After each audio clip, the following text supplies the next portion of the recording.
जंगल में अभी जोरदार बारिश शुरू है। लाडो के दोनों बेटे खिड़की से बाहर बारिश को देख रहे थे। तभी अचानक जोर से बिजली गिरने की आवाज आती है। बच्चे आवाज से डर जाते हैं और अपनी माँ के पास आ जाते हैं। डरो मत बच्चों, मैं हूँ ना तुम्हारे साथ। माँ, ये इतनी जोर से आसमान में क्या चमक रहा था और उसकी आवाज भी कितनी ज्यादा तेज थी। बच्चों, वो बिजली गिरने की आवाज थी। जब आसमान में बादल जोर से एक दूसरे से टकराते हैं तब ऐसी आवाजें आती है। अच्छा, ऐसी बात है। लेकिन माँ, हमें इस आवाज से बहुत डर लग रहा है। डरो मत बच्चों, इससे हमें कुछ भी नहीं होगा। बस तुम बाहर मत जाना। माँ, पापा कब आएंगे? अरे बच्चों, पापा हमारे लिए अनाज लाने के लिए बाहर गए हैं। वो आते ही होंगे, तुम चिंता मत करो। अजय, आप कहाँ पर हो? बहुत देर हो गई है, आप अभी तक घर नहीं आए। लाडो अपने बच्चों को जैसे तैसे करके समझा रही थी। 2 दिन से लगातार तेज बारिश हो है। पता नहीं ये बारिश कब रुकेगी। मैंने घर में जो अनाज जमा करके रखा है अब वो भी खत्म हो रहा है। जब बारिश रुक जाएगी तभी मैं बाहर अनाज लाने के लिए जा पाऊंगी। लाडो मन ही मन सोच विचार करने लगी। तभी लाडो चिड़िया की नजर घोंसले की छत की तरफ जाती है। उसने देखा कि छत से पानी टपक रहा है। अरे, कल रात तक ये छत से पानी तो नहीं टपक रहा था। लगता है तेज बारिश की वजह से ऐसा हो रहा है। लाडो छत की तरफ देख ही रही थी।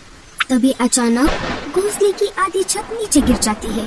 छत के गिरते ही बारिश का सारा पानी सीधे घोंसले में जमा होने लगता है। लाडो एक सेकंड का भी वक्त न गवाते हुए बच्चों को लेकर घोंसले से बाहर आ जाती है।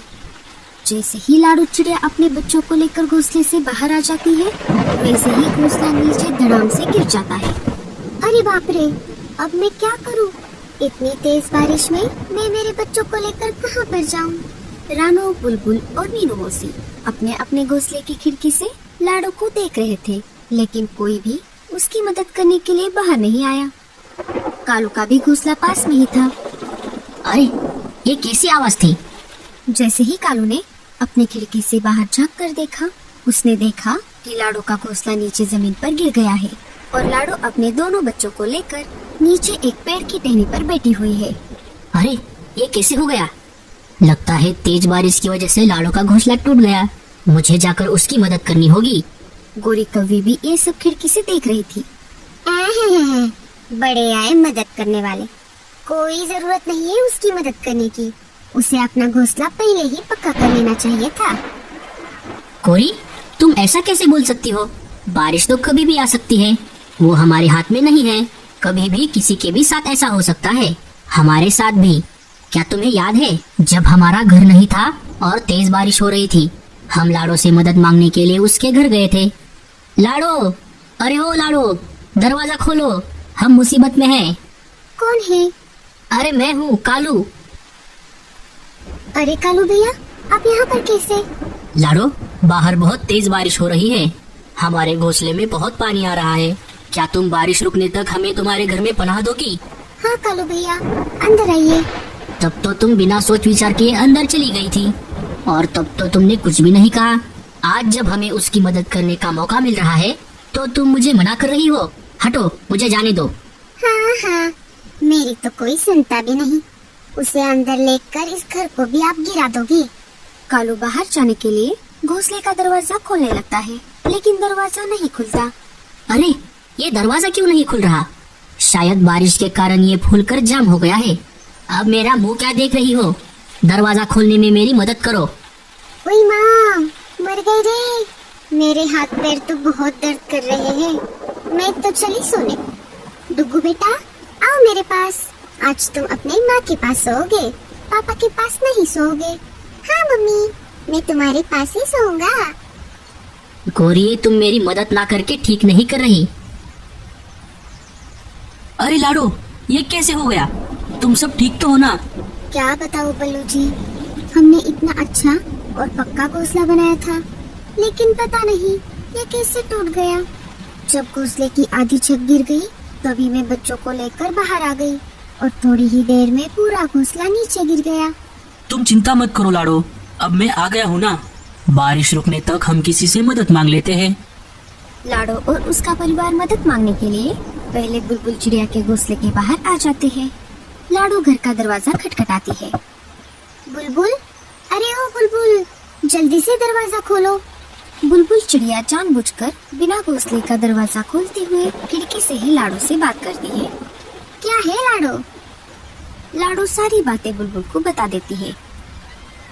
मुझे माफ कर दो लाडो, मैं तुम्हें घोंसले के अंदर आने देती, लेकिन वो क्या है ना, इनकी तबीयत खराब है। अगर मैंने तुम सबको अंदर ले लिया तो इनकी बीमारी तुम सबको लग जाएगी, इसीलिए तुम कोई और घर देख लो।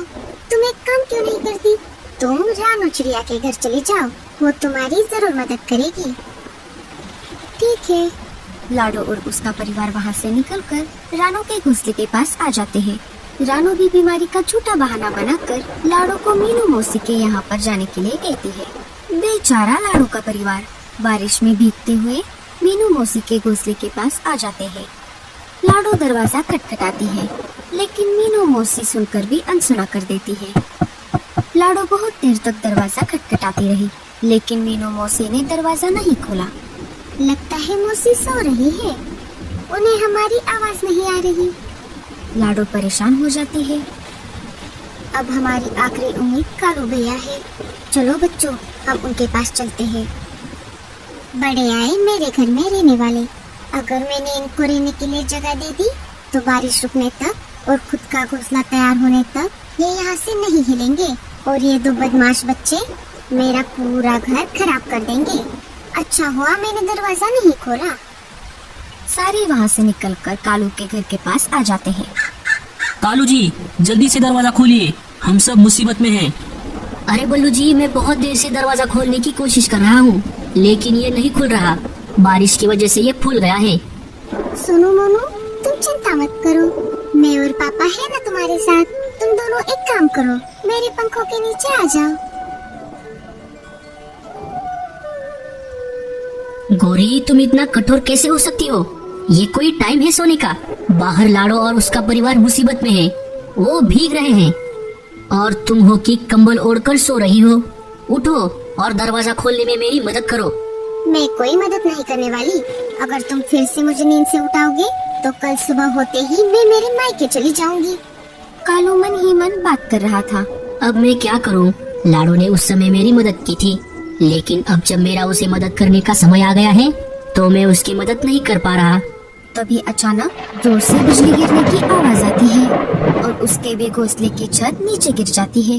कालू कौवा घोंसले के बाहर गिर जाता है। गोरी और डुग्गू अंदर फंस जाते हैं। गोरी, डुग्गू। लाडो, बल्लू और सोनू मोनू ये सब देख रहे थे। सोनू मोनू, तुम यहीं पर ही रुको। लाडो और बल्लू जल्दी से कालू के पास आ जाते हैं और फंसे हुए गोरी और डुग्गू को निकालने की कोशिश करते हैं। जैसे तैसे करके वो दोनों को बाहर निकाल लेते हैं।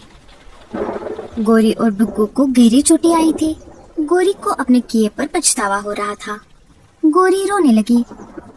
लाडो, मुझे माफ कर दो। जब तुम्हारा घोंसला गिर गया था तब मैं बहुत हंसी थी, शायद इसी वजह से ऊपर वाले ने मुझे यही सजा दे दी। ये सब नजारा देखकर रानू, बुलबुल और मीनू मौसी भी बाहर आ जाती है। लाडो, हमें भी माफ कर दो। तुम सब बारिश रुकने तक मेरे घोंसले में रहने के लिए आ जाओ। सारे मिलकर लाडो और कालू के घर को फिर से बनाने में मदद करते हैं और सब हंसी खुशी रहने लगते हैं।